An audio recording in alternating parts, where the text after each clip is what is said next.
அவங்களோட மணி டிராப்பிங்னு ஒன்று இருக்கு. மணி டிராப்பிங் உங்களுக்கு தெரியும்ல, யாருக்கா ஃபோன் பண்ணி உங்களுக்கு நிதி வேணுமா, உங்களுக்கு நீங்க ரொம்ப தமிழ் தேசியத்திற்காக அரும்பாடு படுறீங்க, உங்களுக்கு ஏதாவது நிதி வேணுங்களா, திராவிட ஒழிப்பு மாநாடு நடத்துறீங்க, என்னுடைய பங்கு எப்படியாவது என் பங்கு உங்களுக்கு நான் கொடுக்கணும்னு ஆசைப்படுறேன், என்னோட சப்போர்ட் உங்களுக்கு வேணும்னு ஆசைப்படுறேன். இல்லைங்க பரவாயில்லைங்க, நாங்க பார்த்து இல்லைங்க, நீங்க என்னோட சப்போர்ட் வந்து உங்களுக்கு நான் கொடுத்தே ஆகணுங்க. சரிங்க ஓகே, ரொம்ப ஆர்வமா இருக்காரு, சரிங்க ஓகேனா இந்தாங்க 10,000 ரூபாய், சரிங்க ஓகே. அதுக்கடுத்து பாத்தீங்களா 10,000 ரூபாய் என்கிட்ட 10,000 ரூபாய் வாங்கியிருக்கான். இது பேர் தான் மணி டிராப். அப்படி மணி டிராப் விங்குன்னு சொல்லி ஒரு விங்கு வச்சிருக்காங்க நாம் தமிழர் கட்சியில. அப்புறம் இந்த போலீஸ் எல்லாம் வேஷம் போடுவார் அவர் நல்லா. அப்படியா? ஆமா, அவர் போலீஸா வேஷம் போட்டுட்டு இந்த வாக்கு கேட்கறதெல்லாம் இப்போ ஒரு விளம்பரம் பண்றாங்களே, அந்த மாதிரி விளம்பரத்துல போலீஸ் எல்லாம் மேக்கப் பண்ணிக்கலாம் வராரு. சோ அவர் வந்து ஒரு ஐடி விங்ல அப்படி தூக்கி நிப்பாட்டுறாரு. சோ அவர்கிட்ட வந்துட்டு நம்ம தம்பிமார்கள் யாரோ ஒருத்தங்க கேள்வி கேட்டிருக்காங்க, இப்படி மேடைக்கு மேடம் மாத்தி பேசுறீங்களேப்பா, தமிழ் தேசியம்னு சொல்லிட்டு இருந்தீங்களே, கடைசியில வந்து எல்ஜிபிடி ஆர்கனைசேஷன்ல இருக்க ஆட்களை எல்லாம் கொண்டு வந்து வேட்பாளர்னு சொல்லி எங்க முன்னாடி நிக்க வைக்கிறீங்களே, இதுதான் உங்களுடைய தமிழ் கலாச்சாரத்தையும் பண்பாட்டையும் தமிழ் வாழ்வியலையும் காப்பாற்றும் லட்சணமா அப்படின்னு சொல்லி இவங்ககிட்ட கேள்வி கேட்டதுக்கு அவர் ஒரு பதில் கொடுத்திருக்காரு. அந்த பதிலும் அவருடைய அந்த உயரிய தமிழ் தேசிய கருத்தியலையும் நான் விளக்கி சொல்றதுங்கிறத விட அவரே அந்த விளக்கத்தை கொடுத்திருக்காரு. இப்ப நம்ம பேசலாம் தமிழ் தேசியம் கிடையாது, தமிழ் மக்களை காக்கணும், தமிழ்நாட்டை காக்கணும், தமிழர் வளங்களை காக்கணும், தமிழர் கலாச்சார பண்பாடு வாழ்வியலை காக்கணும், அதெல்லாம் தமிழ் தேசியம் கிடையாதுங்க.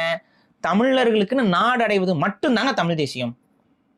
சரி, தமிழர்களுக்கு நாடு அடைஞ்சு என்னப்பா பண்ணுவ, வாழணும். அப்புறம் அப்படியே வந்து இந்த பப்பு கிளப்பு அப்படின்னு சொல்லிட்டு போய் டான்ஸ் ஆடுவியா?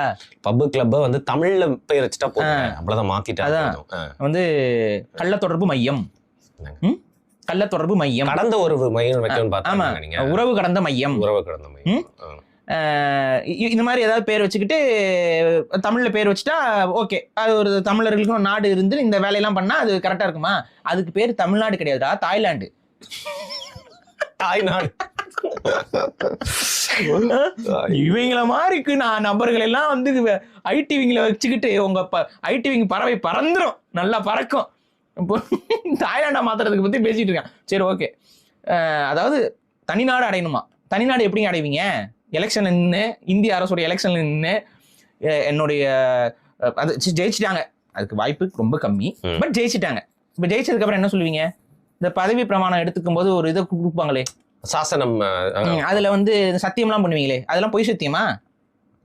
அதனாலதான் அப்ப ஜெயிக்க மாட்டாங்களா? இல்ல எனக்கு தெரியல. அது அப்படி ஜெயிச்சா இந்த மாதிரியான கொடுமைகள்லாம் செய்யணும்ல. அப்படின்னா தனிநாடு அடையணுங்க. தனிநாடு அடையிறது மட்டும்தாங்க தமிழ் தேசியம், மித்தெல்லாம் தமிழ் தேசியமே கிடையாதுங்க. தனிநாடு அடையிறது மட்டும்தான் தமிழ் தேசியம். எப்படி நீங்க தனிநாடு அடைவீங்க? இந்திய நாட்டுல வந்து நாங்க தேர்தல்ல இருந்து இந்திய அரசியலமைப்பு சட்டத்துக்குலாம் உள்ளடக்கி இந்திய அரசியலமைப்பு சட்டத்துக்கு உண்மையாக இருப்போம்னு சொல்லிட்டு அப்படி வந்துலாம் வந்து ப்ராமிஸ்லாம் பண்ணிட்டு தனிநாடு அடைவாங்களாம். இது ஒரே கருணாநிதி தனமா இருக்கு.